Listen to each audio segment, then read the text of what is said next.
unsa kamayo ang Ginoo sa imuan na one word lang or duha ba ka word kana nabitan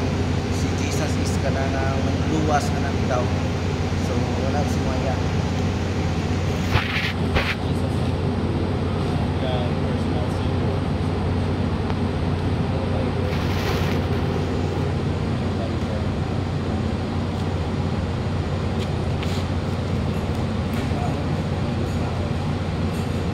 Aqua protector. So sa pagpuno is magbubuhat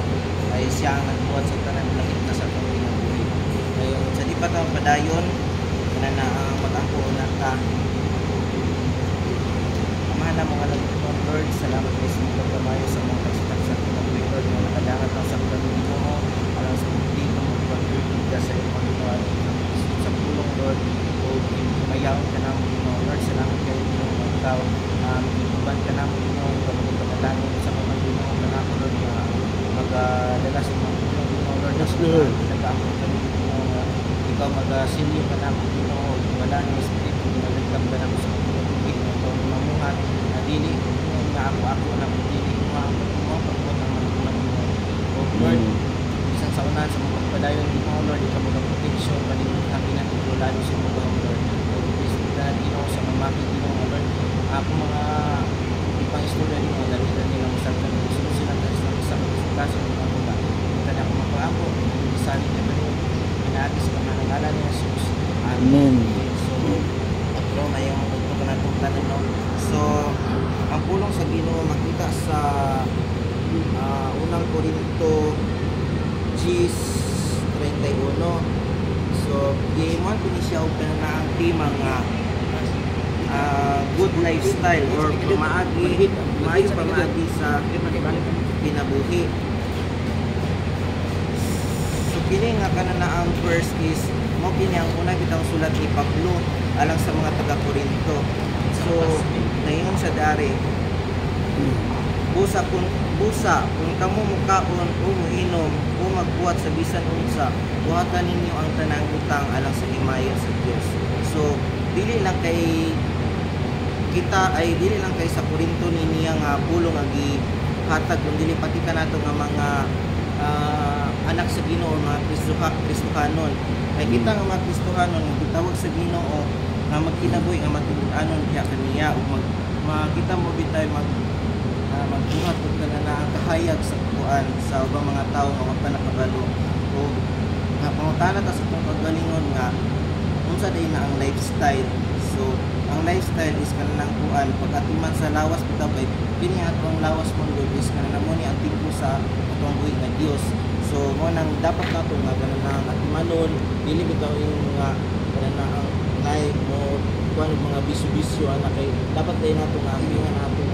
lawas sa kini tingko sa Ginoo. Dayon pagpuyo nga walay bisyo mo ano to dayon pagpakita og maayo nga pamatasan sa pamilya dili na ingon nga sa pamilya labi na sa kanang kauban na mas trabaho dayon sa kuan dayon sa komunidad dayon pag-una sa Ginoo sa tanang mga butang so dapat manahon nato ang Ginoo ayan na dayon ang mga butang kay ang mga butang is nagadugang ra niya dayon makapangutan ta o win or kanusa na ito nga himayaon or simbahon ang Ginoo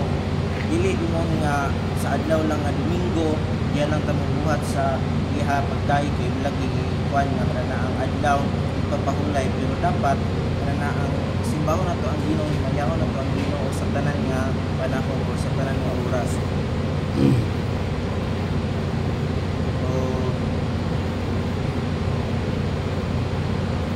Kaya ang atong kinabuhi mo ang pagpamatuod nga kita anak sa Dios ang maayong pamatasan mahimong suga ug asin nga makapahimo sa uban o makahatag og himaya sa Ginoo. Mao dayon na nga kananaang sa atoa makapangutana dito or makaingon ta nga kanang unsaon man unsa ang atong angay nga buhaton nga para nga kana nga mga pulong o kana nga mga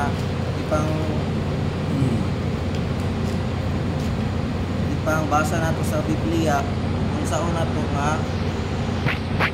makasunod ka sa atong mga kuan, atong mga tagabuhaton. Ang una kay mag-angko ug magbasa sa Biblia matag adlaw. So dili ingon nga kanang ganahan ng data nga kuan ayan na pud ko basa. Ayon kung paminaw ko dayon nato nga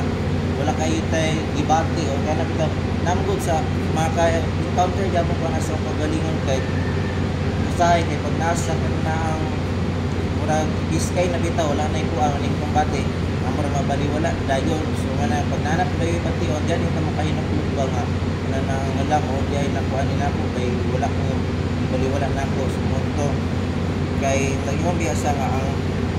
ayon sa dito sa kuan sa Uswi 1:8 nga ayaw gyud kiliti ang bason sa balaod nahanagtun-an mo kini adlaw ug gabi ug pag kinabuhi sumala sa nasugat niini ugmag mo uswagon ka so mo na nga nindot kay ang pulong sa Ginoo kay mo na ato ang sumbanan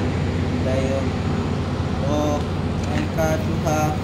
pagatima sa lawas pinaagi sa husto nga pagkaon ana bita igo lang dayon need ta mo pahulay kay sa atong ginaingon mo pastor nga nang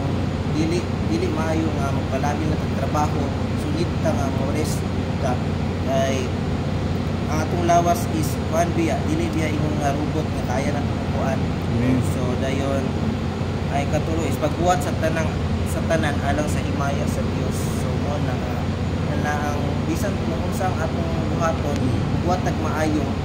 o pasalamatan nato ang Ginoo kay ingon man sa dito sa pulong nga usa kung kamo mukaon o mainom o magbuhat sa bisan unsa buhatan ninyo ang tanang butang alang sa himaya sa Dios. So mo na nga tanong nindot kay ang pulong sa Ginoo kay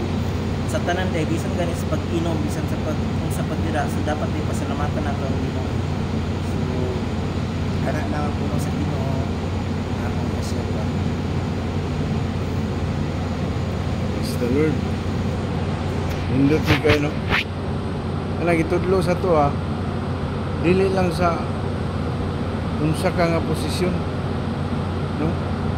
tanan buhata ang tanan so 1 Corinthians 10:31 10:31 Mamaura na sa Colossians 3:23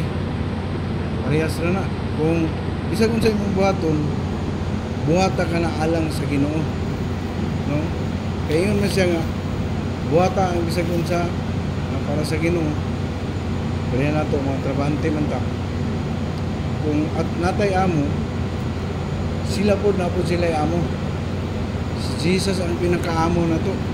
di ba ano naman unsay ihatag niya sa to regalo pa libreng hangin tanan puro na tanan narbaho so wala tay kapagarbo anak di ba gay kung mukwanta nga magtrabaho ta bantayan na to atong isikataw wala kita sa magtrabaho ta nga kana gyud pinaka-kristohanon nga pamaagi di ba nga dili kay makadlok ka sa imong agalon unya tungod sa imong kadlok bantayan lang nimo siya tulog ka o wala siya pag naanak di ba? Kulatan na nga kay naana so ikaw unsa imong kuha na to kana nakay gamay dugang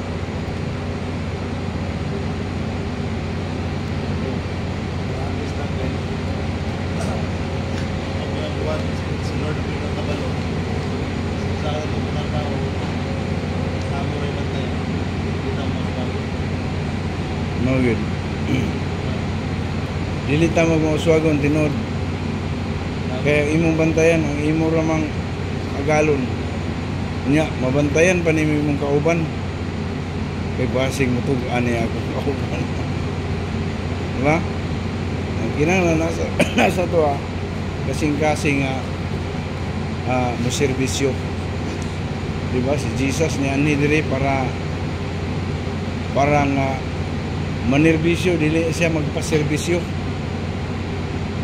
yun siya muani ko aron mo alagad dili kay ako ang alagaron no? Ultimong tiil sa iyang mga tinunan siya ang ugas. Ikaw, ra kay kadugang. sa nanay nga kuan na pinagdaan ko sa trabaho sa kuan sa kuan din niya yan wal nanay din na dili lang sa mga may tago sa kuan nga mga dili maayo kaya nang tawo sa pati na sa mga kuan kay maabot sa kuan nga maayo ba o dili nanay din na kanunay itang tawag sa iya kadadlaw Ano? Ano yung kadugang? sa bayan dapat dito na dito na palabi kami na sa trabaho gusto namin trabaho ang lawas ako mayo na lang daan tayo paulay kay no paulay kita kay ang atong lawas na mag-iingi tumungan dili kayo sa pagtrabaho lang usapot sa pag-alagad mga pagsimpa kay medyo nanakay matihol kaya nanakay wheelchair na ka medyo alanganin na kayo kaya ito ka magsimpa pag-alagad mo hindi lagi gamay kaya lang kaya pagtingan di mo ginagawa kalawasan kampo Amen. Nara,